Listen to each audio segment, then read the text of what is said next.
Boils, bitches, it's time for some pop motherfucking goulash. So today in the studio, it's not barely a studio, it's my basement, the Hoodcave. So today we got a return guest of someone who actually performed live on the show, gave us 2 songs the last time we came through. A young man then, legally an adult now, and his backing band. So we have the Texas Troubadour, as I've named him, Charlie J. Memphis, Esquire. And we've got his band. And I'm sorry again, like I said, I should have given out name tags as we fucking came in, but I'm dumb and I didn't. So Richie, and you are? I am the bassist. Marco, pedal steel guitar. Ryan, I play drums. All right, so here we are. They are in their 2-city Chicago tour. But yeah. Well, dude, the Ballydoyle's a bunch of bucks, so fuck them for double booking you guys. They should have found another venue for you guys, another Ballydoyle venue, which there are a few here in the area. Is that a promoter or a booking agent? I don't even know who that is. The Ballydoyle is actually the bar that you were supposed to play at. They have another location? Yeah, they've got one downtown Aurora. Cool guys. Yeah, there's a bunch of douches. So, but yeah, so you guys are in town. You guys played last night at the Montrose Saloon, and I'm wondering, did they have the chicken wire up? No. It felt like they could have. They definitely could have, but they no. If I knew about it, I would have requested that we don't play until they put it up. Right. Yeah, Get the total Chicago experience out of it, like the Blues Brothers. Just need it right across from us, just to block the owner from getting on stage. That would have been great. Yeah, that would have. Oh, he was one of those kind of guys. Oh yeah. You got to come up here and check these guys out. Oh my God, this is amazing, and I'm just going to talk because I own the place and I have control of the microphone. Oh yeah. He walked right up. He walked right up in the middle between songs and said, "I don't think I've met you yet." To me in the back, and I had to do an introduction across the stage. That's cocaine. That's a lot of cocaine. 100%. Hit it on the nail. Hit the nail on the head right there. It's like he was meeting Marco's girlfriend. He came up and just it's like, "You're the most beautiful girl I've seen in this bar." Jumps up. You're the most beautiful girl that's ever walked into this bar. That's How about that? That's too funny, dude. That's fucking hilarious. So how'd the show go last night? Oh, it was a blast. So you guys played with what? 3 other bands? Yeah. There were supposed to be 4 bands total. 1 bailed last You gotta minute. talk into. I know you're not the singer, and you were used to playing the slide, but for those you gotta talk right into it. Like pretend you're Henry Rollins and just Glenn Danzig. Easy. There you go. Done. I do that every day. I usually describe it as like hold it like a cock, but If you can lick the microphone, you're at the proper distance. Yes. There were supposed to be 4 bands. 1 bailed last minute, which is really? Our set was longer. Nice. Worked in our favor. Also, the owner's band filled in some time. Yeah. Oh, so the owner had a band too. So no wonder he was always on stage. Yes. So he really gets to play whenever he wants. Yeah. He's like, look, all right, I know you guys are mid-set, but me and the guys want to come up and do a nice little cover for that's you. exactly. Seriously? Pretty much. No. That is just unprofessional. I mean, he wasn't on the bill. He wasn't, and we just found it's like, okay, we're gonna start setting up, and then it's like, wait, there's this other cut. I remember I looked through the door multiple times, like, there's a pedal steel. Is that Marco's pedal steel? But he's outside. Why is there a pedal steel? This doesn't make sense. I just sat there like, wait. Hold on, wait a minute. Wait a minute. Show me this baby. Yeah, we were all waiting to put our gear on stage, and all of a sudden, some old people showed up and started setting up on stage, and we were like, What? Wow. I just told it once they're done, you start setting up, and we didn't know when they were gonna end, so I just sat there. I was like, okay, we'll wait till they see the last song. I was irritable. I admit I was very irritable because I was ready. I had 2 coffees that night, I think. Oh, 2? Yeah. Holy shit. I already had like 3 beforehand, but So yeah, I've known Mr. Charlie since you were what, 10? I guess, yeah. Or 8? 8 sounds better. Probably 8, yeah, because I've known your dad for like 10 years now, so yeah, I've got to have known you for at least 8. Took this kid to his first Comic-Con, took him to a Hofbrauhaus afterwards, and his wiener fell out of his bun. Yeah. I got a picture of it too, it's fucking brilliant. He's like holding it, just a bun, and you can see the brat or whatever it was just like hanging out on the plate, and he's just like, dude, I love that picture, dude. It's one of my favorites. I know, he was probably 13, 14 at the time. Yeah. Because it was shortly before you guys moved to Texas. Yeah. For the first time. Yeah. Or Oklahoma or wherever. I don't know. You guys bounce around a lot. Yeah, we never stayed around in one spot for too long. No. 3 years is like the most. The most we stayed in one spot. Well, you guys were in Oswego for quite some time, though. We were. Yeah, actually, you're right. Yeah. Oswego? Oswego. Yeah. Where's that? It's about 45 minutes southwest of here. Oh, okay. So, but yeah. Interesting town name. Yeah. Well, I mean, the Oswego, it's named after a tribe that actually settled in this area. So, yeah, everything around here is with the exception of Hangover Park, where we are right now. Yeah. And they call our city Hanover Park. They call it Hangover Park because there's a train stop right there. Mm. And there used to be like 4 bars right around the area. So people would get off of work and just go to the bar and drink. And then like go to Elgin and take it to the end of the line and just go home just plastered. So, good times. Because that's what we're known for. I Sounds like a really good city. enjoyed my experience yesterday with Marco here, taking the train from Yep. First time on the Metro. first time on the Metro, and we had some beers. Nice. Drinking in public. Mm-hmm. Legally, I guess. Yep. Yeah. And There is no more empowering feeling than walking up to the train station and cracking your beer just Moments on the before you tracks. get on the train. when families are around you and kids are looking at you like, who is this magical man? It's like, fuck you guys. I'm not putting up with your only knew. I'm not putting up with your dumb bullshit. Yeah. So were you guys just hanging out and about, or So I'm from Chicago. correct? And this is Marco talking. I'm Polo. Sorry, I had to do it. I'm out. Okay. Podcast over. I should have warned you that I am the diva of the band, and No doubt. I need to be pampered. I only fuck with you because I like you guys. No, but I'm from Chicago, so that was kind of part of the motivation for putting our 2-city tour together. Mhm. Charlie and I both wanted to get back, play for our friends, family. But back when I lived in Chicago, Into the mic, sir. Back when I lived in Chicago, There you go. Like a big boy. every Friday I would go to the Empty Bottle, Okay. Ukrainian village. Yep. There's a band called the Hoyle Brothers, and they play every Friday from 5:30 to 7:30. They're like just this Nashville style honky tonk band, Mm-hmm. and I love country. I love traditional country music. So when I found this in Chicago, I'm like, this exists, and I went just every single Friday. So we did that before the show yesterday. I took Ryan, 2-stepping, whiskey. Yeah. Would have liked to bring Mr. Memphis here, but Yeah. he doesn't have a good He's got- take yet. He's got about 3 years to go. Yeah. Yeah.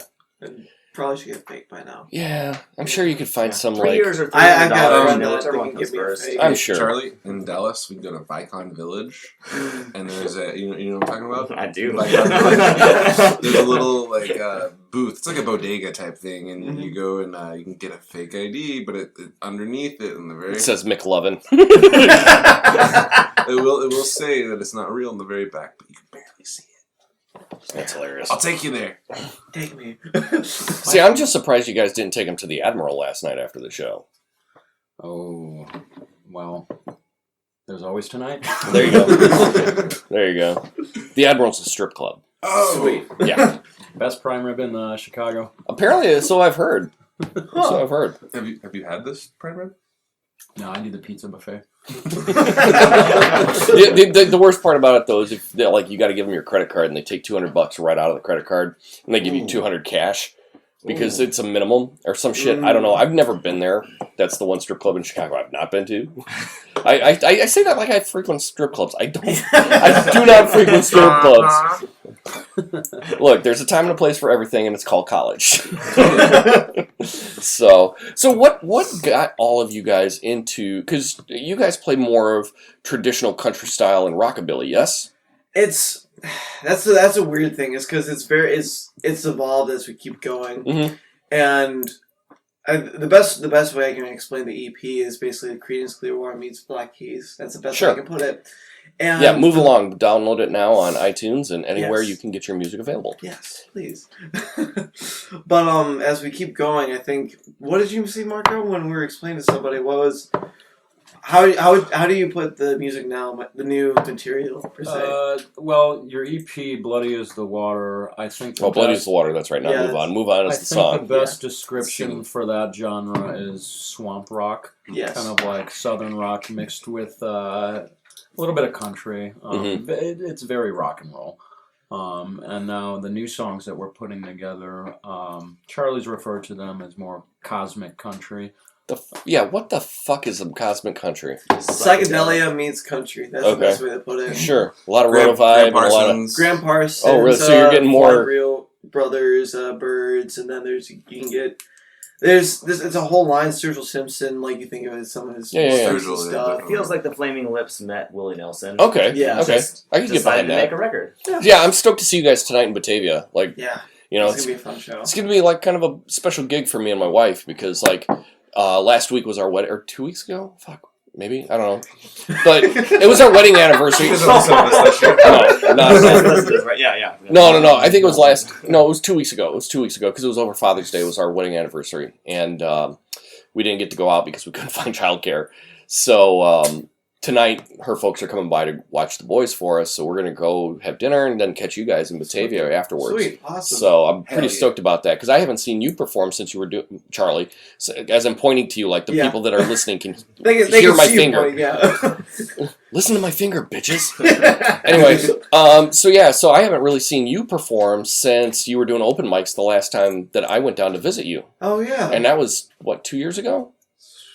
Yeah, it was 2 years ago. 2 years sounds right. Yeah. Because last year we came down for Kirsten's thing. It was the year before that I came down to visit you guys. Oh yeah. So yeah, it was 2 years ago. Time's weird. Yeah, right. But yeah, we hit a lot of the breweries and stuff like that, and your dad and I actually. So, but we caught you at a couple. You played a couple. No, we did see you play. We saw you guys play. We saw you do a solo show on the 4th of July. Yes. At that little beer garden food truck park. Yeah, shit. I can't remember the place, but I know the event. Yeah. Yeah. But no, it's funny because last time he was on, you were what, 16, 17? Yes. It's been a couple years. 16 sounds. So like, I'm like, all right, dude. So just so your grandma can listen, I will keep like the profanity at a null. I won't swear on it at all. And next thing I know, he's going like, oh, shit this and shit that and shit and the other thing. And I'm like, all right, well, if this is gonna be that type of podcast, I'm gonna stick my dick in the mashed potatoes.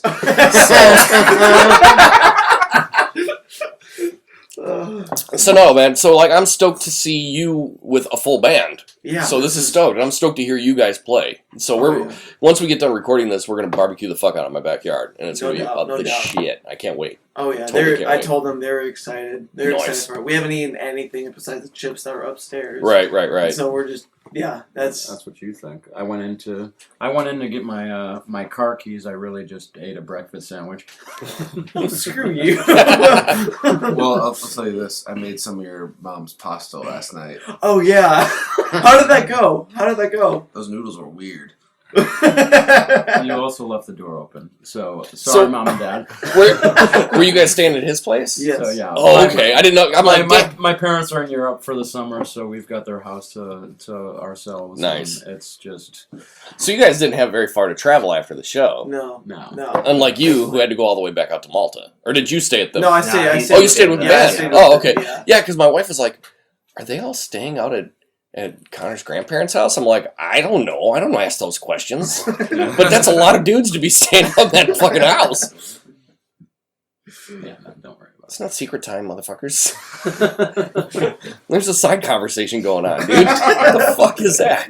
I'm seeing where I fucked up, you know? Nah, did I leave a door open? Dude, did I lock the door? Ryan might have been slightly intoxicated. It sounds like that was kind of the consistency across the board last night. I don't even remember the show, to be honest. Oh, gee. No, there's no. I don't see how you could. At the end of it, you were just. You're like, I think I'm hitting the right note.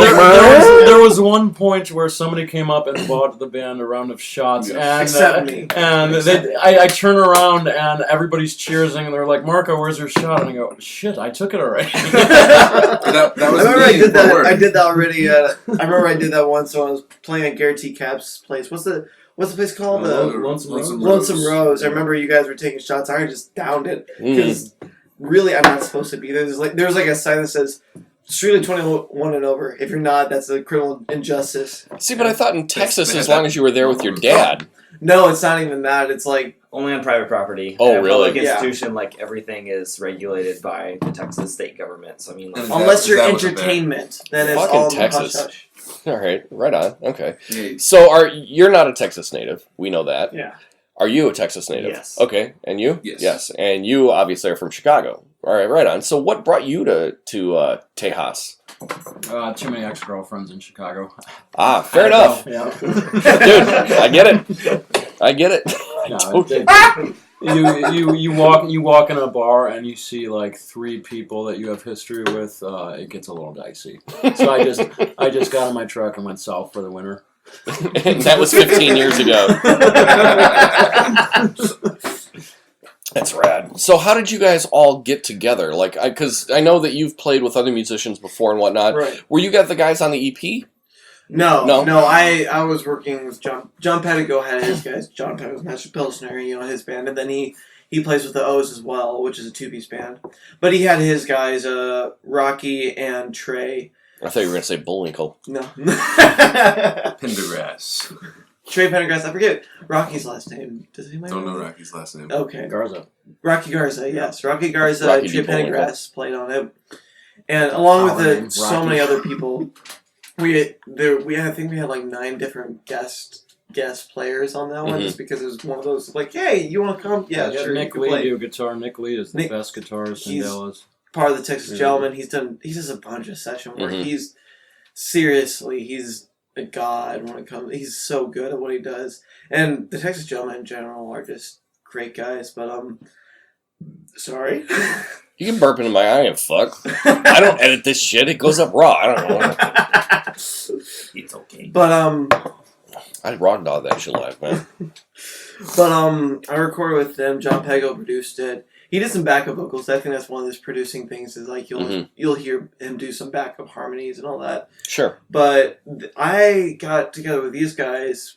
There's a guy we play with called Nathan Malgo Wells. It's like, tell me if I'm wrong. I think this is the best one. I asked you asked Richie, and he said it was pretty accurate. But it's like outlaw country meets honky tonk, right? Okay. Yeah, that's pretty. I think that's a pretty accurate description. But we all met through him. We were playing at one of Ryan's friend's place, Blues House, right? Oh yeah, hey, shout out to Blue for bringing us all together. Oh yeah, no. Yeah, it was a pretty cool place, but we all met through there. Is like, I knew Nathan through just going to some shows. Shut up, phone. Yeah, right. Stupid phone, shut the fuck up. But I met him through a couple of shows. I don't know how I initially met Nathan. If it was something I just reached out through Instagram or whatever. But he got us. He got all you guys. How did he reach you guys? It's good. It's Marco, how did he reach you? Ryan. Instagram. Instagram, yeah. They found me on Instagram, and The mic. Nathan was the first band that I played with, and yeah, we got together, started playing in his band. Charlie's dad came to me, asked if I wanted to learn Charlie's songs for his EP release, and it was a good fit. And Yeah. Permanent fit. Oh yeah, it was a permanent fit for sure. We had nice. Marco's on there. Ryan played on it. We had this other guy. Shit, I forget his name. What was his name? Gillen? You better have some good fucking No, liner I'm notes, talking son. about Sam. Yeah, we had Sam. He was on bass, and then we had Ryan Gillum. He did keys. He was sweet really Ryan. Oh gosh, we love him. Ryan, if you're listening to this, we love you. We need to see each other again soon enough. But we had Beck Stanley plays some backup key. I was like, you vocals. had Beck on your shit? Really? Holy shit. Yes. Beck That's Stanley. insane. Where are you hiding this money? Yeah, right? Where is Beck Hansen now? Can we get him on the podcast? Make this more exciting. And then we had Frankie Leone. This is exciting to me, guys. I don't give a fuck about what they think out there in podcast land. I'm enjoying this. Thank you for having us. This is fun. No, dude, I love having you. I just love doing this, man. It's fun. I can tell. I can tell from each episode. I can tell you enjoy it. No, so good. Oh, I was cheersing you. Oh, cheers. Okay. I'm like, he opened a beer. I'm like, what, you don't like it? Fuck you for not liking my beer. In Texas, we cheers. Oh, okay. Well, we're in fucking Illinois. Here, we're like, fuck you, drink your shit. Like, we have a chip on our shoulder. It's a big Why chip. are you waiting? Just get drunk. There's like a cheers epidemic in Texas. It's like everybody just wants to always clink their glasses. Hey, you drunkie. That's what we call a Texas cheer. Coming from somebody that has lived in both Texas and Chicago, the drinking is completely different between the two locations. So let me guess, it's more beer and shit like that here, very much whiskey down there. That's in my mind. That's what I want it to be. No, what I'm getting at is in Texas, everybody drinks because they're happy and they're celebrating. In Chicago, people just drink to get through the winters. Oh yeah, fuck Yeah, yes, with we their do. seasonal depression. Oh yeah, I'm medicated for that shit, son. Well, and plus we can't get liquor after 9, and you can only get it in designated spots. So people, they get it done quicker, and it's like can't drink on Sundays because church. Because Jesus, even though Jesus I know made him. fucking wine, Yeah. I do. His name is Jesus. I've met him a couple times. Although he looked different. Your neighbor? both times. Yeah, dude. Seriously, in this neighborhood, that does not go without saying. Like I live in a highly Hispanic neighborhood, For sure. so Chicago. do they ever invite us to their barbecues and shit? Fuck no, dicks. But then again, like if you stand on my deck right now, you can probably hear a mariachi band like practicing somewhere in the neighborhood. So not too much That's different awesome. than Dallas then. Yeah. Yeah, 'cause that's all in Dallas too. Yeah, actually, last weekend, there's this. We have an athletic center like a quarter mile from here, and they opened up they have a stage in there for whatever reason, who knows? But they opened up the back of the stage, and there's this massive hill in the back where, like in the winter, kids go sledding and shit like that. Yeah. But last weekend they had concert on the hill, so they had this mariachi band play. And so we went. We're like, fuck it. The kids need culture. Why not? Let's go. Yeah, fun to watch. Dude, that was a lot of fun. And it was cold as fuck and it rained because Chicago in spring because fuck you. But it was fun and the kids had never, they were like, are they going to play another song? Yeah, and it was funny because they opened up with La Bamba. Right? But the funny was because we were the only white people in the whole crowd. And by the whole crowd, I mean the 35 people that actually showed up because it was cold and raining. And I'm like, oh, I know this song. Literally, every time they stopped and started another song, Grayson turned around to me and he's like, Dad, do you know this song? I'm like, no, buddy, I have no idea what the fuck this song is. Everybody else does. They're having a good time and this is fun. Why not? So, sorry, that was a total left turn. Anyway, that's how the show goes. So, anyway. So you guys have a full 2-hour set tonight? No opening act? 3 3 hours. 3-hour set. Do 3 We get 45 sets. yeah. Damn. Yeah, That's pretty normal. It's gotten to be pretty normal. we have 2 hours worth of material, so when we have to play 3-hour sets, Charlie usually just does an hour worth of Dolly Parton covers. Oh, shut up! Fuck you! Dude, I'm down for that. Dolly Parton is fucking amazing. Fuck you, Charlie, for not respecting her. Not that I don't respect her, but that ain't the truth. We're gonna learn some Dolly Parton songs. Island of the Stream. Dude, if you do me and Little Andy, I'm gonna cry. Because that song fucking made me cry when I was 9 years old. I'm like, why did the little girl have to die? Yeah, dude. My mom loves to recount the tale. We were camping in Wisconsin, and all we had was a transistor radio and a tape deck. Mm-hmm. And my mom had the Dolly Parton, I think it was the 9 to 5 tape, and on it there was a song called Me and Little Andy.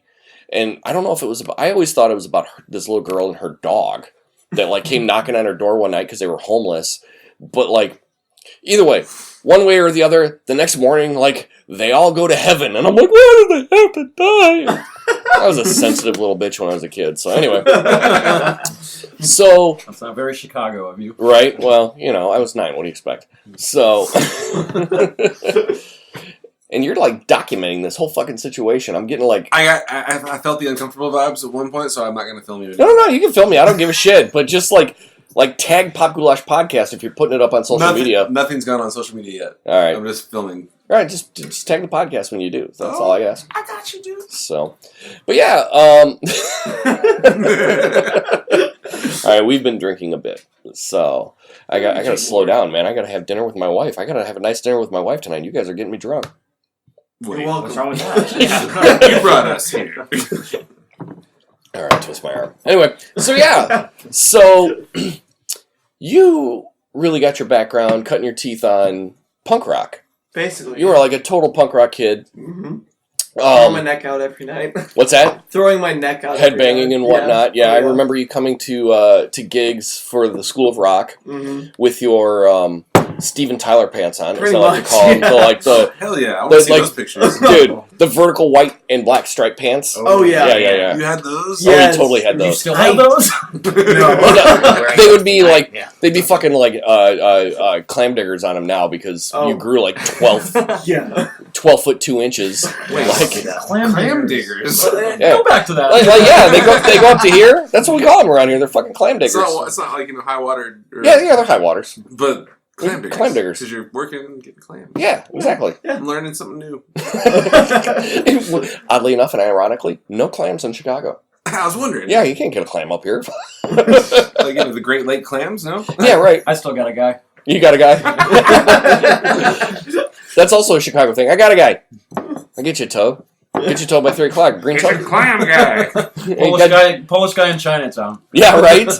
Which you find funny? True, there's a Polish guy. There's one Polish guy in Chinatown, and he can get you anything you want. He's like fucking Red from Shawshank Redemption.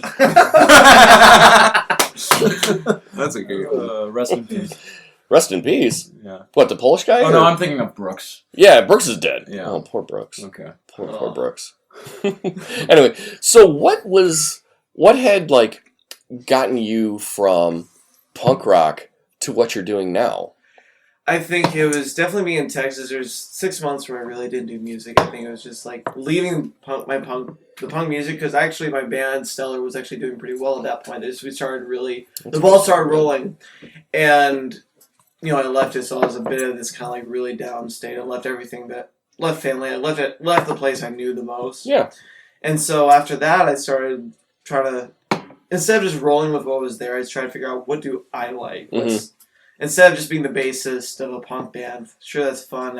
It never really connected with me, so I was figuring out, okay, what's me? And so, as first thing was, I can't remember, but it went through a series of different things, very like niche genres, and slowly kind of got into, when I got into Blaze of Water and like Move Along per se, I started paying more respect to country artists such as Johnny Cash, Willie Nelson, and all these artists that were really important that my dad kept telling me I should listen to about being a punk kid. I was like, no, I don't want to listen to country. Fuck you and your country. Yeah, I was like, fuck you and your country. I don't want to be hard. I just want to rock, Dad. I just want to rock.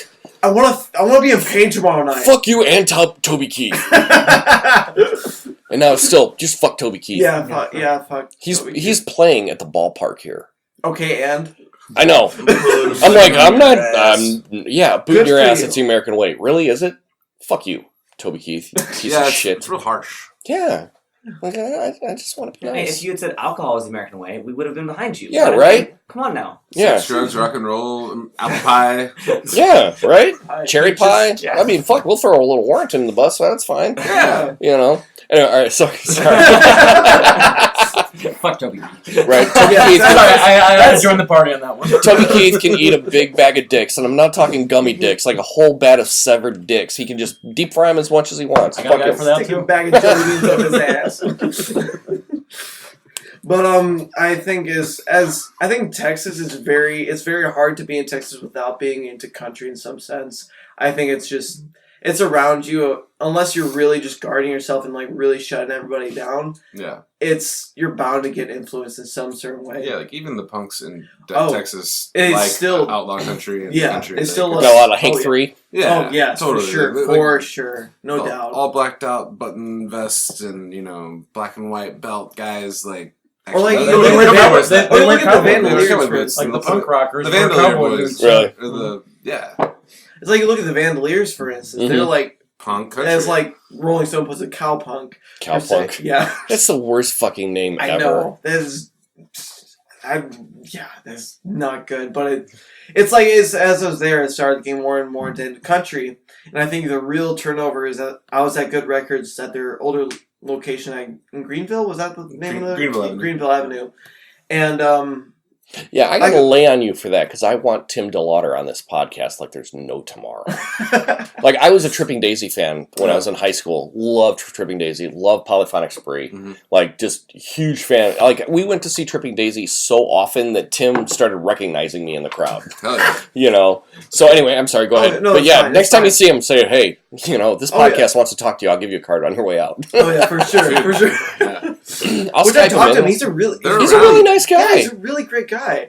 Honestly. Mhm. But Ron Gallo's new album came out. I forget the name of it, but I wanted to pick that up because Vinyl Junkie, it was colored vinyl, and I thought it was pretty good enough to buy on vinyl, and bought that. But then I didn't know what to get. Sounds like you're hitting a joint over there. It really does. Is it coming through? I don't know if it's coming through or not, but I can hear it. So We're just smoking. they're just Juuls. vaping. They're just vaping. We're Juul people.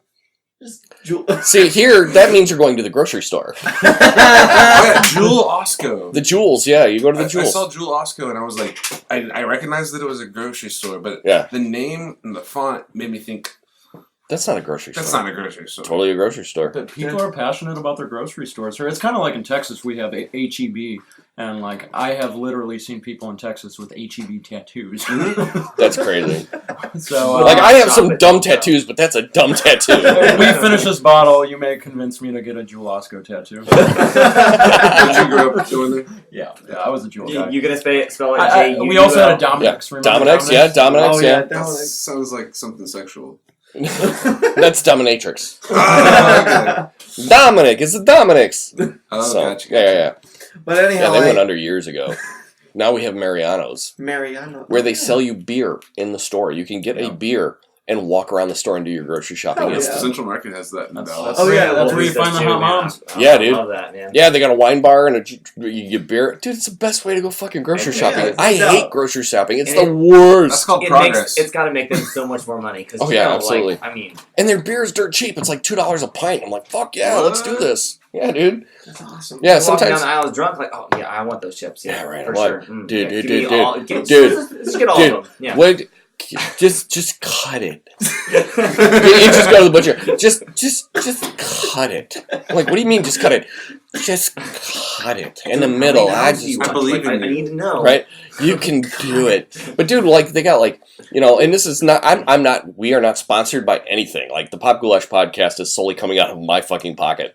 So like, but like we'll take the kids there for dinner because they've got like a barbecue joint in there and they got pizza and all kinds of shit, and we just eat there. It's like they got tables set up and whatever. I'm gonna drink a beer. We eat some dinner. I don't even know why I'm talking about this. We're talking about music. Look,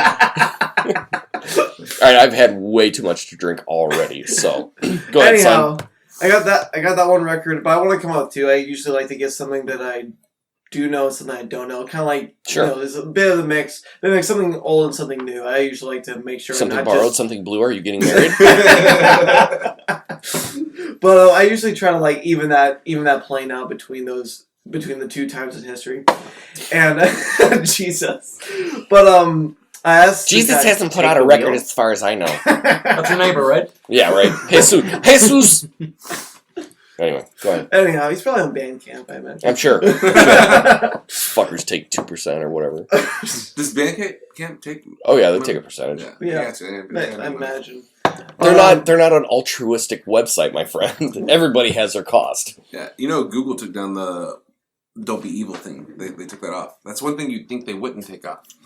What is this "Don't Be Evil" thing? Oh, Google's like company motto is "Don't Be Evil." Really? I know we're totally like rabbit trailing now, but Dude, that's how we do this. Even though there's no real, moderation of the comments in YouTube or Google Plus or anything else, they're just kind of like, yeah, but if we started like actually taking down things that said, hate speech and whatnot, we don't need to do that.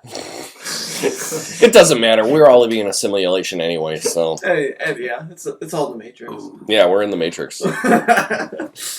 But anyhow, I took the red pill, then I took the green pill. I don't know what the fuck is going on right now. Morpheus offered you the green pill. Right? Dude, I found this purple pill in the alleyway. Oh, dude, it was... Can you just give me a shoulder massage right now? Anyway. But anyhow, he chose like 5 different records. But the first one he suggested was Dr. Bird and Mr. Hyde. Okay. And All right, we're having a changing of the guard apparently. yeah.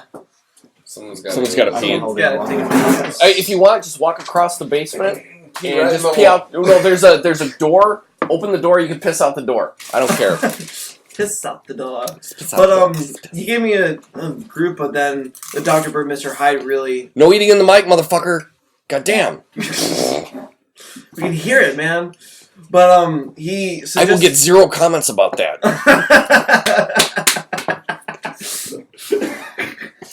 Seriously, I do this for me. I love this Oh, this fucking podcast. This is great. I'm having fun, man. Actually, I'm kind of enjoying this more than the last one. Yeah, But well, it's the dynamic. I don't know if it's the alcohol or between the dynamic of more people. Well, yeah, because you didn't have a beer until after we recorded the podcast. Yeah. We sat outside around the fire. Yeah, I played Bob Dylan and Ryan Bingham and Mhm. whatever Johnny Cash. Yeah. But after those chose the 5, I chose the Dr. Bird, Mr. Hyde because the album art was really interesting to me. Enjoyed the fun, enjoyed the the back stuff in the back, and so I was like, yeah, I'm gonna get this and listen to Ron Gallo. And it was good. Nothing I would say, oh yeah, dude, you gotta check out this album. I would say that to his first one. I think that was definitely a good album. But then I started listening to it. It starts with Wheels on Fire, which is super psychedelic. It's a Bob Dylan Yeah, song. it's the Bob Dylan tune. But they do a super heavy psychedelic. I Really? was like, this is cool. Yeah, Have you ever heard the Pet Shop Boys do a cover of it? No, They do. Yeah, they do a new wave cover of it. Really? Yeah, and it was actually the theme song for Absolutely Fabulous, the British TV show for a few years. But yeah, it's Really? a great tune, dude. It's honestly sadly on the record, but on Spotify they have a alternate take where it's definitely more of a country. And actually, I think I kind of prefer it, but it's definitely a great tune. But anyhow, I go from this very heavy psychedelic, just very loud guitars. You get it's very stereotypical psychedelic. But then going to the next song, it's Old Blue, super. Wait, Old Blue, You're a Good Dog, You? Yeah. Really? Yes. I remember singing that song in 3rd grade and weeping because the dog died. I have a history of things dying and crying. Yeah, I was a very emotional young man. Yeah. I was a very emotional young man. There's layers here. I'm like an onion. He's an onion. Oh, goodness, I like an onion. So am I. We have layers. Richie's back. We're Oh, talking about Donkey's back. Donkey. Dude, you got fucking hobbit feet, son. Holy shit. Dude, he's got furry feet like a fucking Yeah, My hobbit. hair starts up here and just it goes all the way down. You mind if I drink this? No, drink whatever you want, dude. Spotted cow. I love It you. is spotted cow. There's I'm another gonna give you a hug because you have a new Glarus beer in here. There's another one in there in a bottle if you Can you want give that me one. one? Yeah, give the boy a May I beer. have You can have mine, yeah. Guy by me? Yeah, No, yeah, I'll but put it back, no, I'll put it you back. can put them down there. That's fine. It's old. Be very careful. It's also got lead paint. Don't put your hands in your mouth. Ah, that's old school. Have you had Moon Man? Moon Man? Yeah, there's a Moon Man in there Moon Man in a and bottle. Spotted cow. I am That exploded. staying here tonight. Explosion. Yeah, no, there's a Moon Man in a bottle in there. Did you get a beer? Yeah, I just. I'm gonna give him. Did you want another one? Okay. Yes, I do. All right, give the young man another beer. But then it went to Old Town Blue. We got All blue. Little something, Here, something. here, I got Yeah, Give you. me give him a anything. little something. Just here. I'll just take. These are I'll just good. take the rest Just of this. no, just give him a little something. This is a good one. Okay, good. Oh sweet. yeah, some Lagunitas. Yeah. Mm. Yeah, if you guys get a bottle, just put the caps in here. I've been collecting them for a couple years now. But I listened to For once my it went guests. from that transition, my mind was like it blew my mind going from that super psychedelic to this super country. Mm-hmm. But then what's great about it, you do that You want really. to close the fucking Oh, fridge, fuck. dude? I'm not paying the Did I fucking do this last refrigerator. night at your parents' Yeah, house? yeah. So that was my parents' Your parents are gonna get like a $300 electric bill. They're like, we weren't even fucking there. Colleagues like Marco, what happened? You didn't have a party, did you? Nope, just made one bowl of pasta. story of my life, making excuses for Ryan. Sure, it was a bowl of pasta. Right. Right.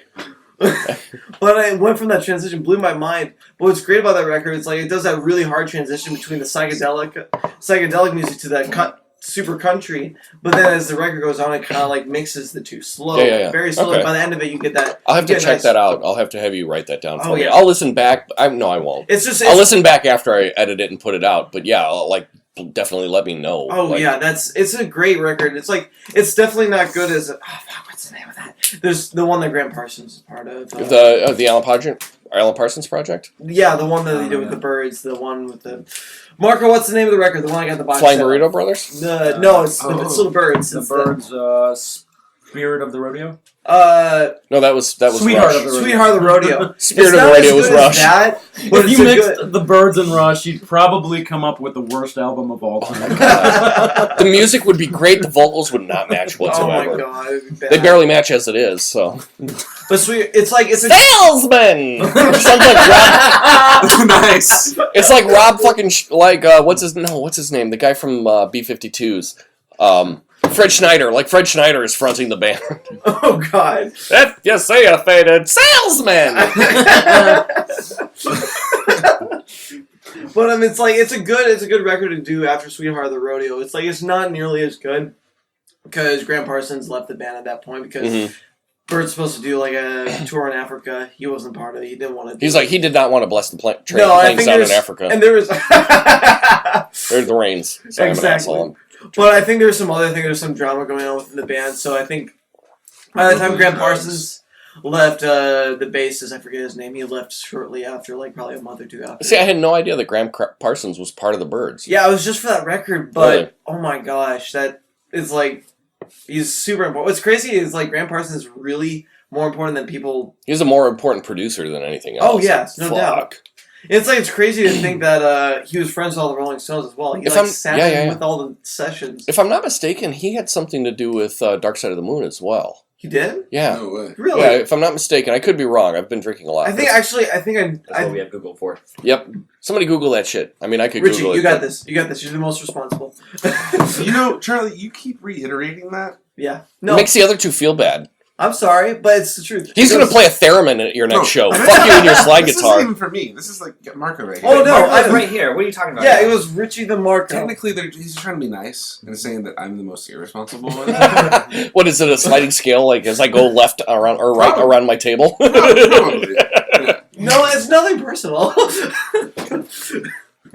So you got into more of the psychedelic kind of. You're getting more so into that. Yeah, it's like the Byrds really opened up that world of country and figuring out what the type of country I liked was that. Sure. It's a folk country. I think that stuff I really liked, and after that, I really got into John Wesley Harding by Bob Dylan. Oh, God, I love that fucking record. That's my favorite Bob Dylan record, especially just like the fact is that the recordings were originally demos, but the band was like, "Nah, this is good. Just maybe the last two songs will add an upright piano and add the pedal steel, sure." But it's like I love the fact that they just didn't even like, "Yeah, this is good enough." Yeah, fuck you guys, we're good. Yeah. See, like that's good. Like that's a great album, but my favorite Dylan of all time is Blood on the Tracks. Dude, okay, yeah. That whole record got me through like my 20s.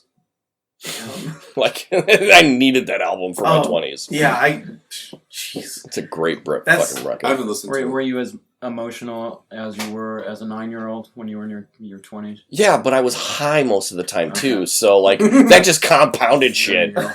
Like, why is just all this bullshit keep happening? Tangled Up in Blue is amazing, but it's fucking amazing. Oh yeah, it's no doubt. But what I love about that record, the John Wesley. Wait. Record scratch that fucking wave. I need to get into Bob Dylan more. Oh my god. Wait, hold up. What? You're fired, dude. Did I just derail this whole thing? Dude. Bob Dylan is great. Charlie is a big Bob Dylan fan. We say he's got a BDB, Bob Dylan boner. I keep waiting for him to show up like he did on the 74. Or I think it was the 74 tour, and his face is covered in powder. Oh yeah. Like, have you watched the new documentary? I haven't. The one that's on Netflix yet. I haven't watched it yet. It looks so good. I'm really excited. I went through a huge Bob Dylan phase between like 22 and 28. Oh. Yeah, I got into him way later than most folks, but then again, I'm like, once I played Don't Think Twice and like Rolling Stone, I forget which bar it was. That just like that started. It was a slow. You're like, I played those songs and people liked them, so I like Bob Dylan too. But it was oddly enough, I'd start playing them. I was like, yeah, you kind of sound like Bob Dylan, which I'm not sure if that's a compliment or not. Well, it's funny because like what I've learned over the years is that Bob Dylan's singing style was because he learned from Woody Guthrie. When he had Woody Guthrie had a stroke, so Woody Guthrie's singing like and so Bob Dylan's like, wow, that's the way to do it. I'm like, yeah, come on, Bob, because like if you listen to like the what album was it? Was it the Nashville Skyline? Yeah, where he was doing his country shit. Yeah, and it's like, I'm like, what? Or the Girl from the North Country with Johnny Cash and Bob Dylan. That whole track is a mess, but it's beautiful. Yeah, for that reason. Yeah, absolutely. I think his best work was with the Traveling Wilburys. Dude, the Traveling Wilburys records were fucking great, dude. I listen more to that than Bob. It happens, man. Hate me. That first fucking Traveling Wilburys album was an instant classic when it came out. Oh my god! Tweeter and the Monkey Man is my track on that one. I once woke up like hungover one morning and watched End of the Line music video. That's a 100 They times. did a video for that? Yeah, Really? It's got John Candy in it. Oh, it's Oh, so dude, I good. gotta YouTube that shit. I had no idea because like, God, what was Tomorrow it? morning, I mean, just like put your family life on hold for 2 hours and just do this. Yeah, Yeah. for sure. I'll wake up way early because I'm gonna have to. That's the video with John Candy, though, right? No, it's not that one. They're on the train. Oh, Yeah. In the Land. Yeah. Yeah. Wait, I thought that was a Mr. Big video. Wasn't that the one for? Oh. I'm the one who wants to. I can't Was sing. John Candy in multiple music videos? Who knows, dude? He may have been. I don't know. I'm not John Candy. I don't live his life. He's not living his life either. Right. So okay. So that's what really drew you to Yeah. where you are today. Oh yeah, it's like when I started figuring out Graham Parsons, really started respecting Sturgill Simpson, Johnny. I really started. Okay, I found a country that really Speaks to you. speaks to me Sure. because I'm not a giant fan of the old honky tonk kind.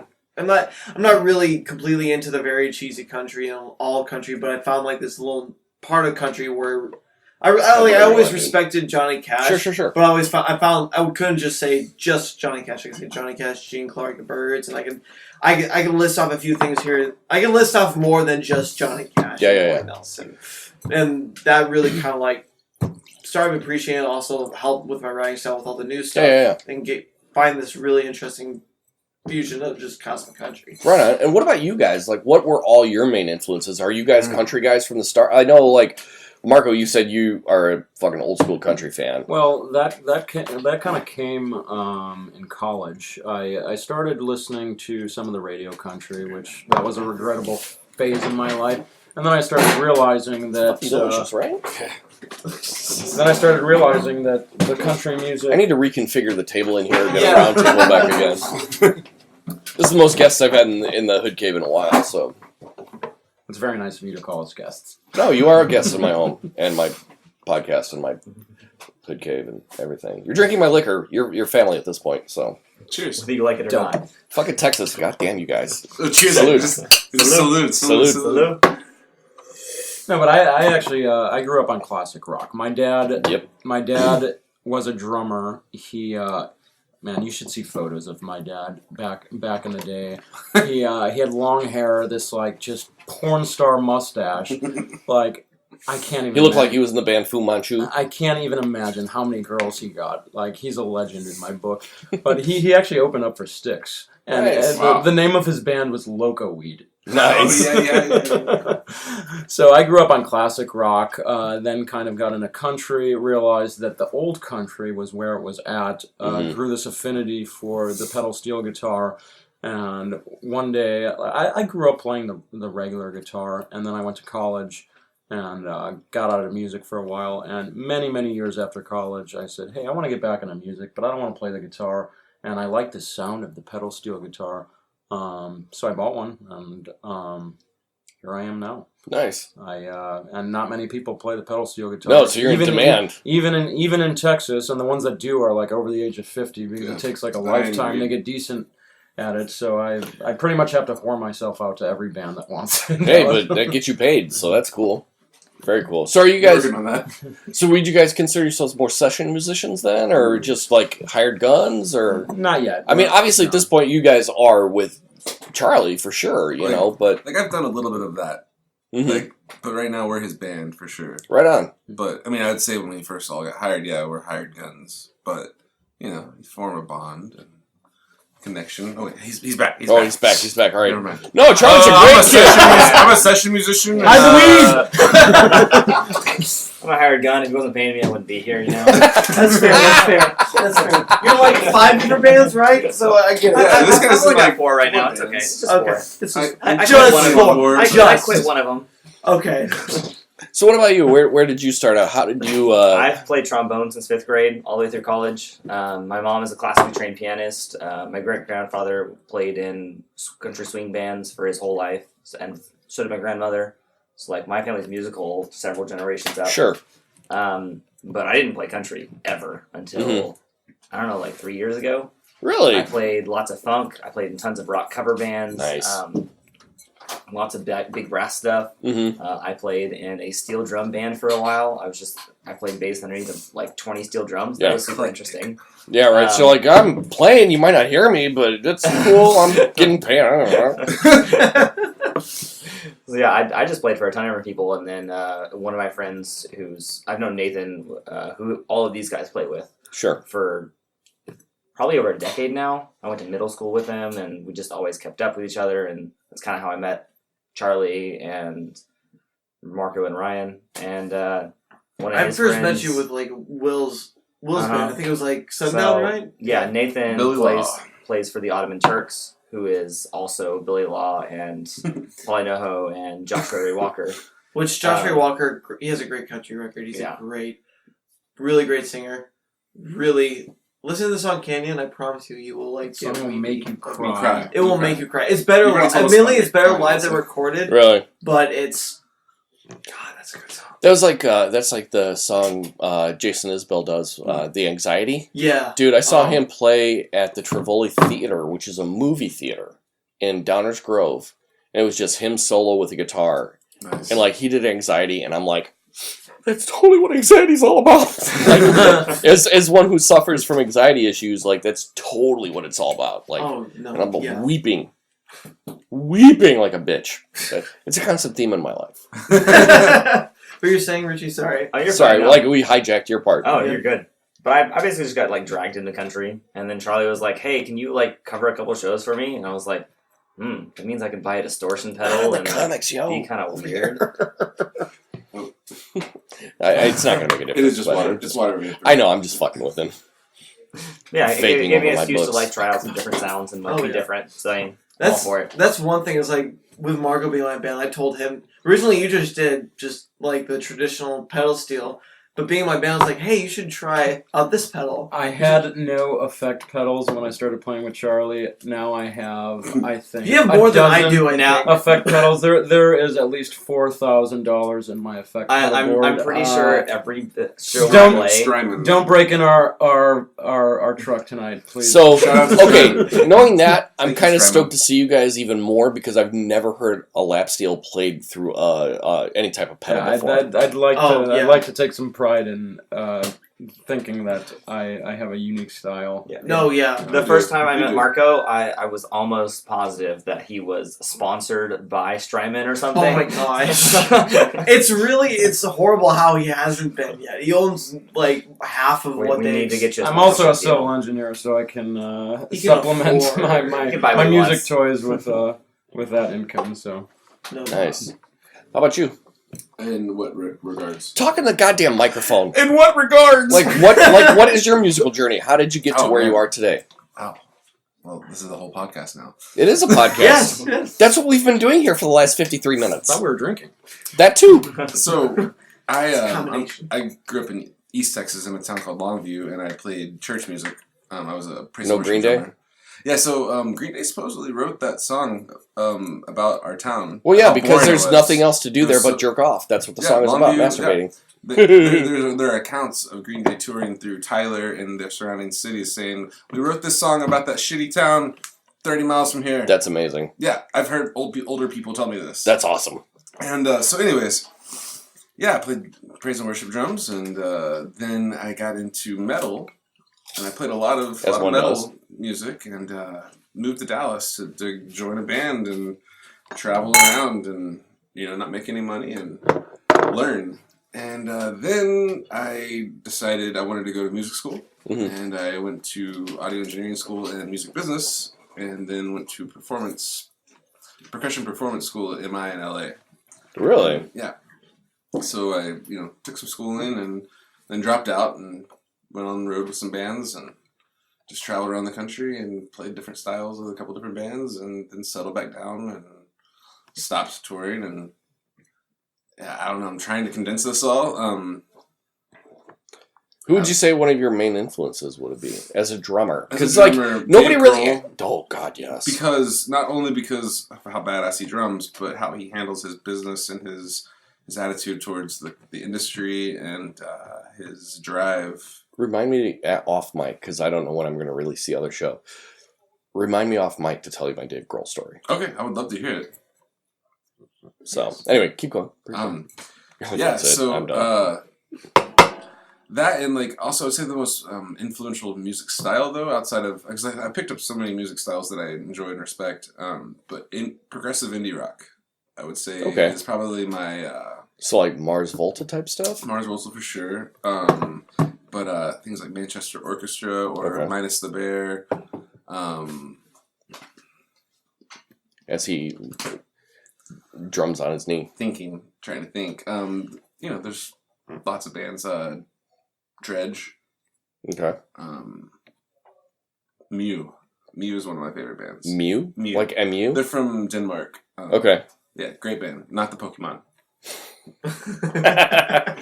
Right on. I'll have to check that out. Yeah, just progressive indie rock. All right. But that's just one of the many things I like. Right on. So now knowing all of like the various stages of where all of you have come from, I'm really super stoked to see you guys. Yeah, we definitely all have different. Like, I think that's what makes it so fun, though, is just because they all come from different backgrounds. Yeah, none of us have the same musical taste, like outside. Because I mean, no, it's like sure. listening in the car. It's the whole 14-hour drive up here. Like none of us listen to the same style of music. Okay, all the time. I'm gonna throw this out there. I'm gonna fuck all of you guys. I'm a virgin. I'll be gentle. That's a lie. That is a lie. Flat out. Should I tell the story of a month ago when I got to your apartment, or sorry, your girlfriend's apartment to pick you up? Yeah. Giggity. Yeah, I mean, yeah, no. So my dick ain't a virgin. All right. Top 5 albums. Ooh. Haha, like I said, I'm fucking you all. Fucking hard, dude. Give me a second. Let me look through Spotify. This is not different. Jonesy, he's telling me fuck you. Grab a hold of your son. You're going next. I can't do this. Let's do top 3. All right, top 3. Top 3. Okay, let's do that. I like that. All right, who wants to start? Not me. Still not me. All right, I'll start. So 1 is Stadium Arcadium, Red Hot Chili Peppers. Really? Right. Not even a question. Yeah, you were totally loving that on the way up here, and I was like, oh. love that album so much. That's where I get like all the tone for my bass, like the pedals I use, everything is like. Flea is my idol. I mean, and not just in like I just like the stuff he writes. Mm-hmm. Especially listening to a lot of the B-sides off Stadium Arcadium and. See, that was the album that a was lot of this old like steep Uplift drop-off for Mofo me. Party Plan. Like, Dude, Mofo was the shit. Man, like, I love some of his weird tones, and he just gets into it. And I love the stuff he writes. I know he's not like the most amazing bassist in the world, but he is one of the most amazing. Like he's like, not Claypool amazing. He's but one of my favorite people to watch ever. Yeah. He's fun to watch. Yeah, I'm just like you need to be fun on stage. Not only do you need to write good bass lines, you have to be an entertainer if you want to be in a band. Especially if you want to be a bass player, because let's face it, bass players and drummers don't get the respect that they truly deserve. Agreed. Yeah. Like, I remember Dave Grohl telling the one story, like, yeah, everybody else said, like, they went to some festival in Europe, and everybody had their name tag, their laminates, and said artist, and his said drummer. Like, that's really? Depressing. Yeah. So, all right, so go continue. All right, so we're gonna pull out Spotify here. I'm gonna have to do the same because it's like I listen to so much I can't like. Number 2 and 3 Number 2 and 3 are always changing. It's always it's a revolving door, yeah. Flowing. Well, then what is it as of right now? Today? Right now, see. Are you going off of like what Spotify's telling you listen to the most? No. It's gonna be Bill Wirtz. Oh no, it's not. You heard Bill Wirtz? I have not. Bill Wirtz is fantastic, but he's not. As for shout baseline, out to Bill Wirtz. Yeah, as for bass lines, Bill Wirtz writes amazing stuff.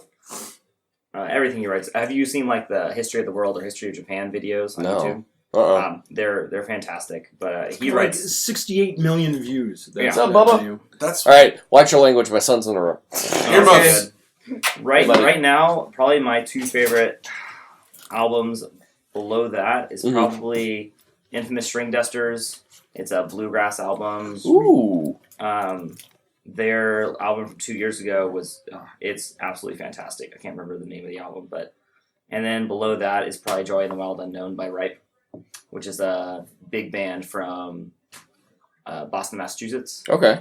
And it's like I went and saw them a little while ago. It's just a big band of it's like 4-piece brass and then a normal like 5-piece Mhm. normal band on top of that. It's just I love dance music.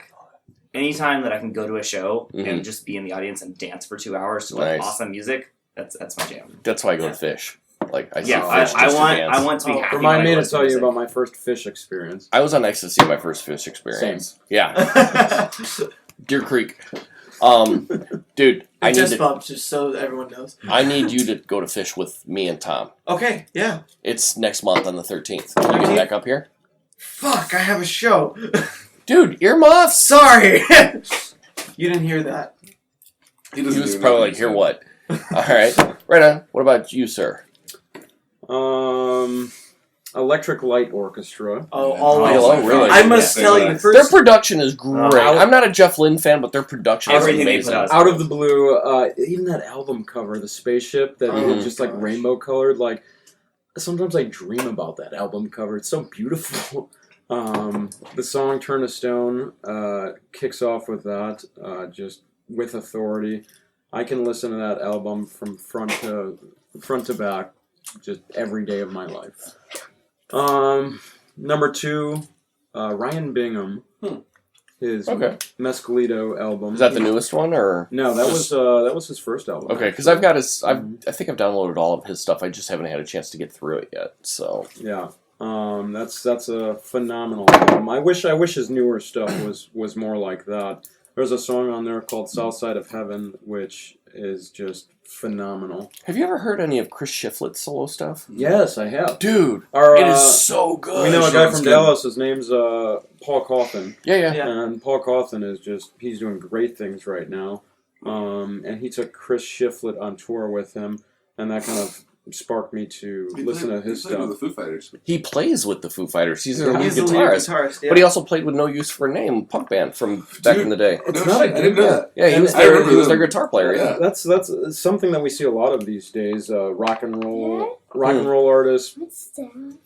That's called vaping, It's a son. Don't cigarette. do Don't that. do it. It's really It's like a bad. cigarette. It's bad. disgusting. Sorry. No, but we see We're teaching my son a lesson as we talk about music and vaping. we see a lot of rock and roll artists, pop artists that convert to country because it's a money making move. Well, for But one. I think it's also a. But- You can tell Mature. Chris Shiflett is very passionate about this. It's not a gimmick. Yeah. Like he His is- last album was he is into it. incredible. I think country music speaks volumes, and it's not just the money. Yeah. But obviously, it's both. But it's partially the money. Partially, yeah. And number 3, I would say Nikki Lane, All or Nothing. Nice. If you haven't heard of Nikki Lane, she is phenomenal. I actually think Charlie's got a lot of her sound, just with Yeah. a male voice. She's technically country, but she's got a lot of rock and roll in her sound.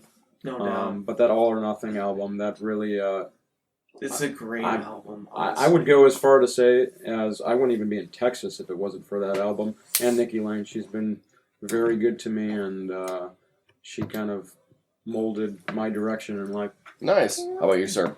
Oh man. So you started this whole thing off with Yeah. knowing you were screwing us.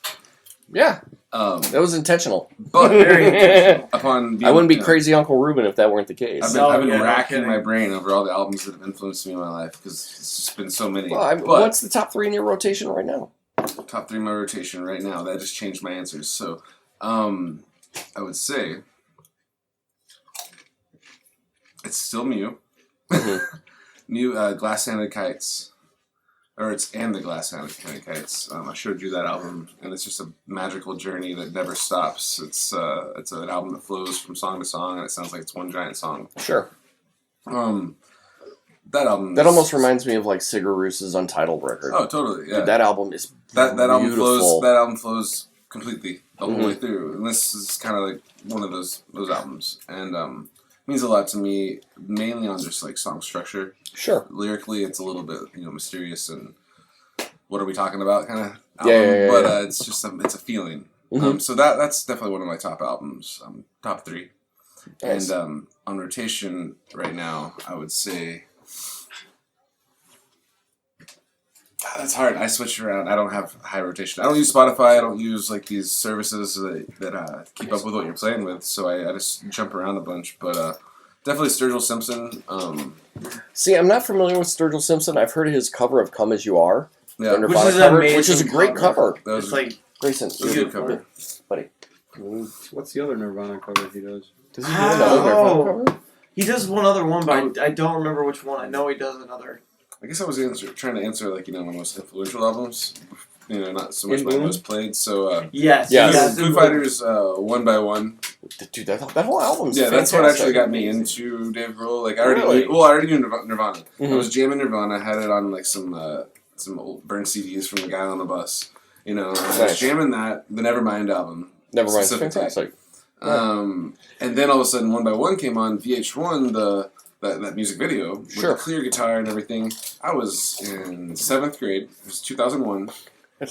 I graduated from college when that album came out. It's okay, man. I'm old, Billy. So I was, 7th grade. I remember how influential it was that I had to get it. I had to buy it. And I had to tell all my friends, learn this guitar part.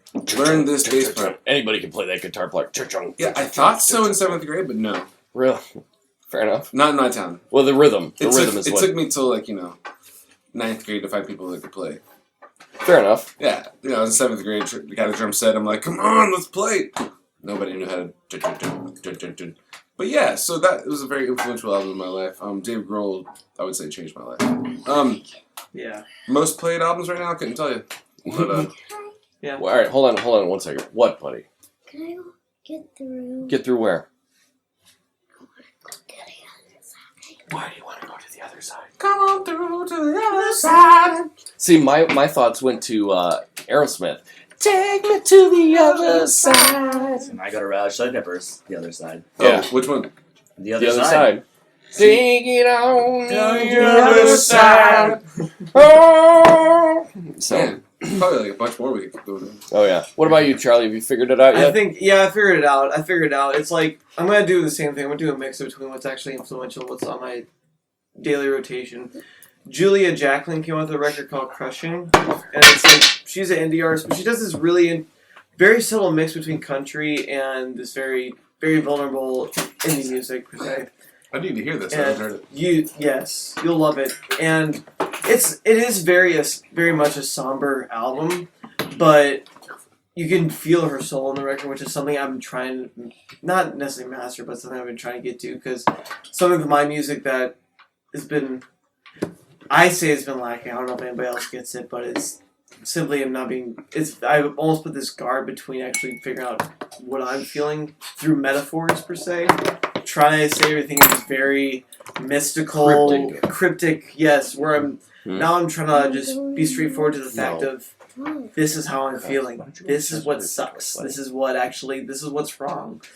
And Julia Jacklin Grab your keys. she did amazing work. Like there's other artists like her that did it, but Julia Jacklin's one that's been like on a heavy rotation because it's mainly somber. There are some like more energetic songs. I mean, but she really touches on her heart and her soul between what she's thinking about and what's actually affecting her or what did affect her. There's like a song called "Pressure to Party," which I think is amazing. It's actually energetic. Still, it's pretty energetic. But it's just talking about the whole being, pressured to party. I think it's very straightforward, but it's very Peer pressure. peer pressure. Yes. Or there's I know you're saying pressure, but Pressure. like I keep hearing in my head that Madonna song, "I want to dress you up in my love." I don't know why, but it's totally in my head right now. It's funny, we cover that song. Sweet. Okay, I'm gonna my wife's gonna want to leave. I'm gonna be like, "Baby, I'm gonna take an Uber home."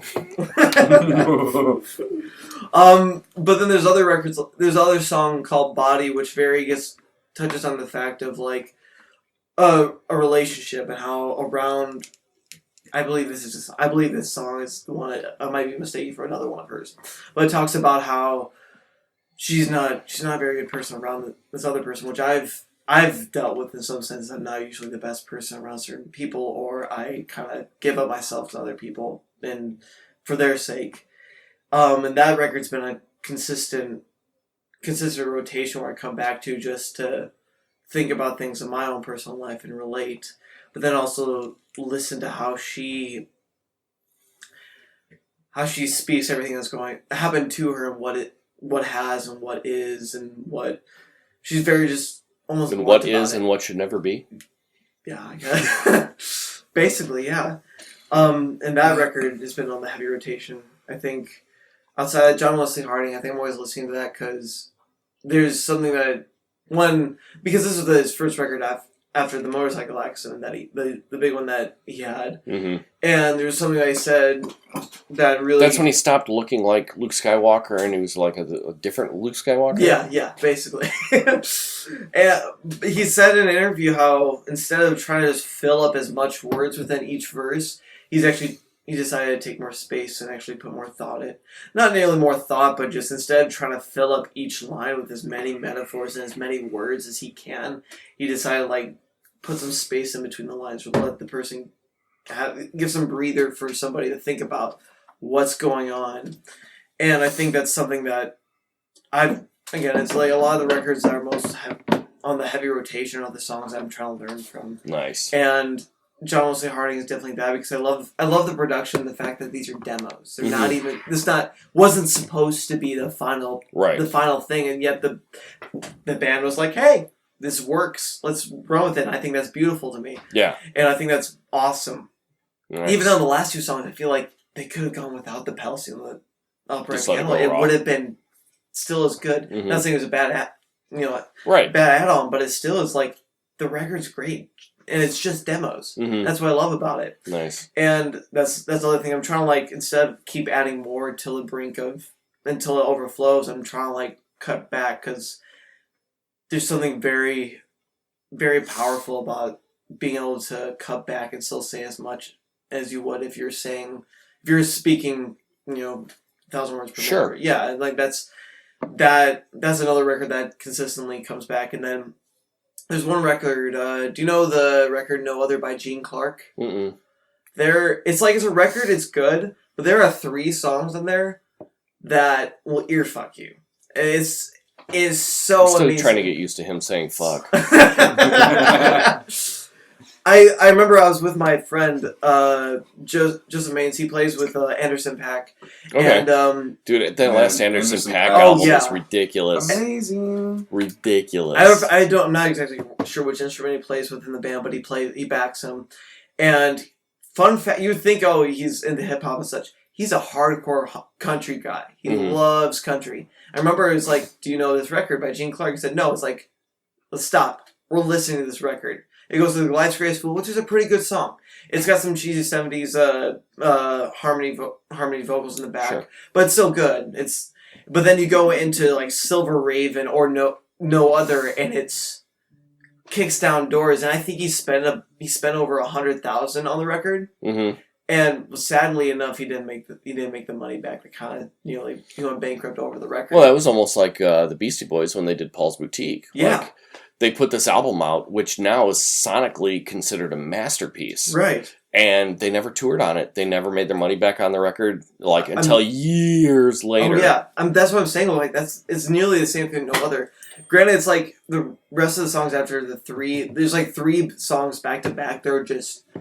They kick down doors. They're amazing. Everything afterwards, it's still good, but it's not nearly as good as those 3 songs. And I consistently come back to that record because Gene Clark was part of the Birds for a time. He was part of the Flying Burrito Brothers. He affiliated with Graham Parsons, and that's a record that I come back to just for like being powerful sonically and just being effective, or just like jam outs because it's great jam out sessions. I think I take inspiration from that for our jam out sessions. Sure. When we get really heavy into it and we just really get into it, I go to Boy, those you have songs. to see Fish with me.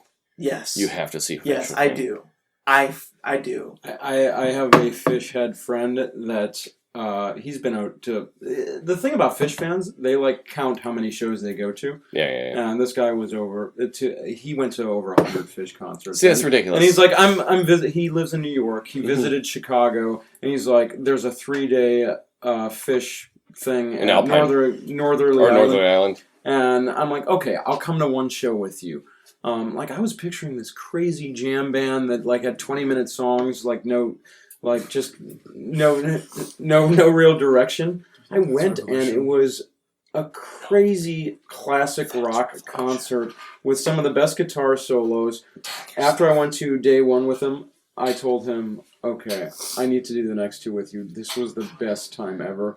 So for the listeners out there that haven't given Fish a chance, I wouldn't necessarily say go listen to them on Spotify because the recordings are very different than the live performances, but you need to go to a Fish show. Yeah. That's something I would like to talk about later on, is about live versus recording. Oh, So yeah. It's a very interesting... I mean, you can even listen to a live recording of Fish, and it's not the same of actually it's being like being there. a deadhead, and Yeah. you know, like all those people, you ask them, like, well, did you listen to this album? And most of them have not listened to any of the albums. Yeah. They're like, They don't no, care. but I can tell you what I saw in like 73. It's like, no, I've been It's to an experience. 150 concerts of Dead, but I mean, none of them ever listened to the actual album. Yeah. So they're like, oh yeah, it's just a live album of a thing I was at like 30 years ago. Yeah, it's fine. Yeah. I was there. I don't need to go. Yeah, listen I've to seen it. Fish like 10, 15 times, and they're amazing every time I see them. Yeah. No doubt. But like their new stuff, like I've tried to listen to their new stuff, and I'm like, Yeah. it's.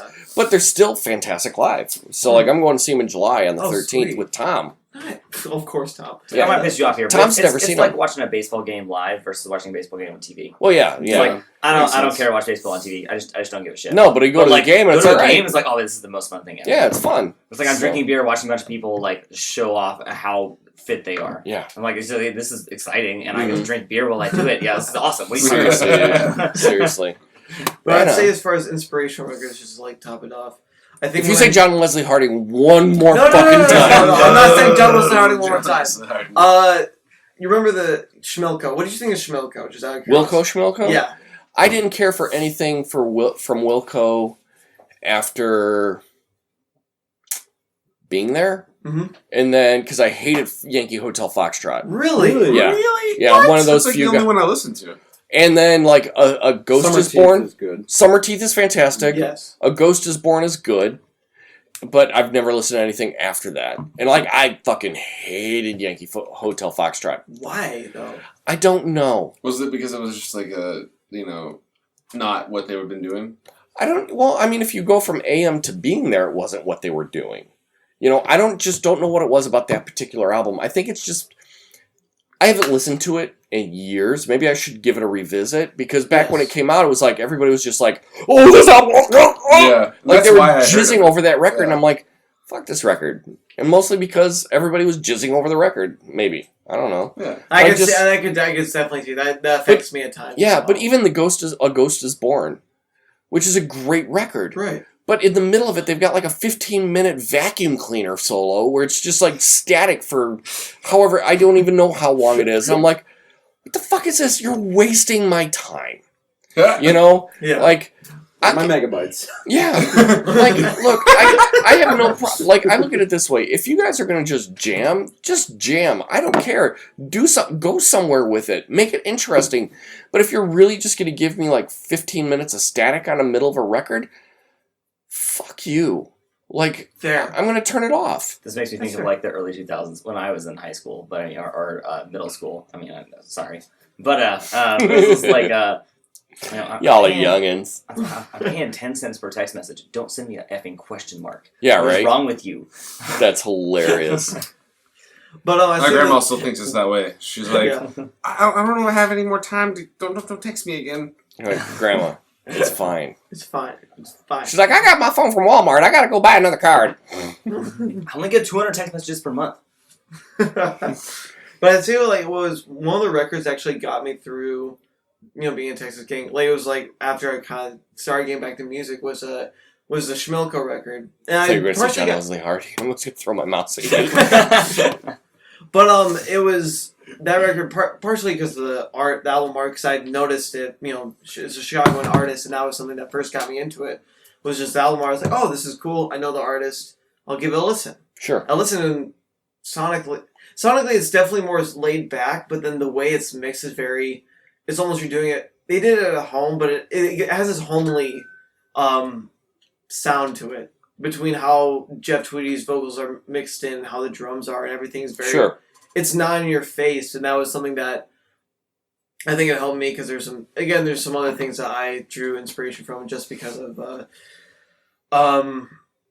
just resemblances I found. Maybe it's not really resemblances, but being a listener, it's like, oh yeah, I get that. I get that. And it's something that I at first didn't realize it inspired me, but it's like when I listen now, I was like, oh, these are some like things that I pick up. I've must long term picked off from that record or some of Jeff Tweedy's work per se. This whole conversation, like everything you're saying, is making me think about why I should have probably started off my answers with Conor Oberst and Bright Eyes, and how much he actually influenced me, like mentally and like lyrically and like content wise. Not so much the music, because the music's whatever. I mean, it's good. It's not bad. It's Conor Oberst. It's Bright Eyes, but it's like the way he's literally just like influenced emotions and choices and what your content is about. Sure. And like being brave enough to like bear that soul out. Like, I'm just saying I wish I had said Conor Oberst was very influential in my life instead of... All right, I'm going to strike that from the record because you did not answer it in the allotted time. No. You did not pose your answer in the form of a question. Everyone here is worse off now. Than we have ever been before. And may God have mercy on our souls. Thank you for fixing that quote. No, it's all good.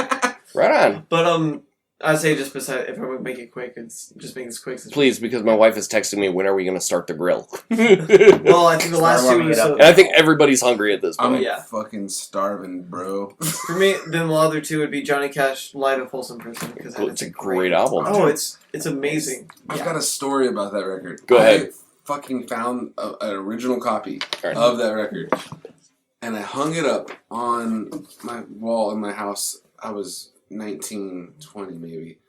And it was a party house with our band. It was a band house. And after every show, it was just huge parties. And I had it framed. I was like, I'm not even going to take this out of this. I've already listened to it. I know what the record sounds like. I'm just going to keep it in this frame forever. Yeah. I hear in the hallway, shattered glass everywhere. Not only did the glass break and the frame, but the record inside of the sleeve was shattered. Somebody fell 100% full body weight into it and just ruined my Johnny Cash Folsom Prison original print. Found at a thrift store. Oh my gosh. I lost my mind. I still have the sleeve and all. But the record pieces, I don't think I kept. It's just like, it was sad. It was They're not worth anything at that point. Yeah. I mean, you can't play them. I could have made something with it, maybe.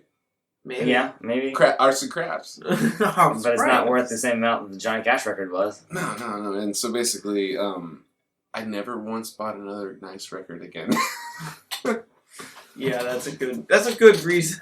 One of the fairest reasons. It's like the first time you buy like something nice, like a pair of Oakley's sunglasses, or like those really nice. You go to Buckle at the mall. Oh, the Buckle. The Buckle. And you spend way too much money on something, and then it like rips, and you're just like. That's why I don't shop at the Buckle. I had an ex-girlfriend that worked at the Buckle, and she got a discount, and I still didn't buy things from the Buckle. No. Wait, the Buckle? Yeah, we're talking about the Buckle. We're talking about mall shopping. Things. Yeah. We're talking about buying things that are not worth the money that you spent on them. You missed my Johnny Cash record story, but you'll hear I'll listen back. You'll hear it later. Right on. Then I'd say lastly is probably the Killers. Surprisingly, the Killers. Wait, how many albums have you stated now? 19. We're at like 7 or 8. Don't worry about it. Just keep going. Just keep going. Sorry. Which Killers album? Because now we need to know like where we are. Did you say the Killers? Friend terms. Killers, the very first album. My dad. Really? Yes, this is a weird thing. It's one of those. It's a great album. I jammed the fuck out of that album. Oh yeah, that was one of the albums that my dad played me in his CRV 1999 CRV, and that was one of the. I always have to say that's oddly specific. I know it's just that CRV was very memorable to me and very. He still smells it. But that's God. But that's one record that inspired me between like just being. Rocking Out. I think that's the biggest thing with just rocking out is that album. And just being able to rock out and not be some cocky asshole. Like you're still being. You're still a cocky Oh yeah, I am. No, he's Once not. I He's get the started- most humble dude in the world. If you haven't picked up on it, he is the nicest guy I know. We're gonna start feeding him Johnny Walker Red and see how that goes. But yeah, That his that's dad all. bought for me for my bachelor party. And you still have. Oh no, it's almost gone. Oh, dude, this Oh, yeah. stuff tastes Oh, like got that red vomit label? and fire, dude. So that's Oh. but that's like good scotch. Is it scotch? It is. Yeah. What was your bachelor party? Johnny If you Walker wanted, if Scotch. you wanted it to be the last time you got shit faced on something you should never have drank in the first place. Seriously, dude, that was a bad night. Oh, hold on. This is the best part about the whole podcast. Opening a new bottle. We've got a guy in Dallas who's on a radio station. His name's Russ Martin, and every I wanted to help. He's Just on the got on the radio from computer. like 3 to 7, I think, or 4 to 7, something like that. But like for 3 or 4 hours every day, he's on the radio during rush hour, Okay. and it's hilarious. He's been on the radio for like 20 years now. Like everyone thinks it's a bit, but like every time he opens a bottle of whiskey, and he always has like something with a cork, so he can hear it pop, pop, pop Yeah. every time he opens it, and like he opens it. I don't know, 20 or 30 times per show. And everyone's like, it's a bit. Like, he's not actually drinking the whole time. No. He is drinking. He actually did, like, a video segment for a while there. No, he's drinking the whole time he's on this radio show. Like, why don't more people drink when they're on a radio show? You Right. can't see it. I think it brings up the best in radio. It does. shows It's Right. podcasts. Especially at the end of it, they're like, this is who? That's somebody that can't No, handle it's the Who. And this is their song. I thought this was a Lady Gaga podcast. This is their song.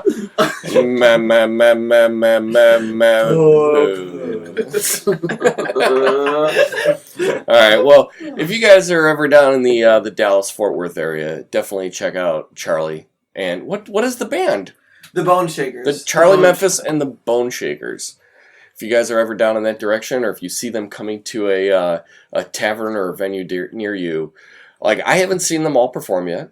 I'm gonna, like I said, several times. About 4 hours. 4 hours. 4 hours. Give me time to sober up so I can get drunk again. Or 4. Oh, we sound check, so about 5 hours should we All actually right. play. Yeah. Yeah. So, but if they come to a city near you, definitely, please go check them out because I'm sure you're gonna have a great time. No. So We will drink with you. Please Yeah. just come. yeah, just buy them a drink. Buy them a drink and tell them Pop Goulash sent you. So, all right. So I'm gonna wrap this up because people are getting hungry and I still have barbecuing to do. So, for Pop Goulash this week, I'm Ruben. I'm Charlie. I'm Richie. Marco. Polo. and I'm Ryan. And just be kind to one another. And that's what matters. Really?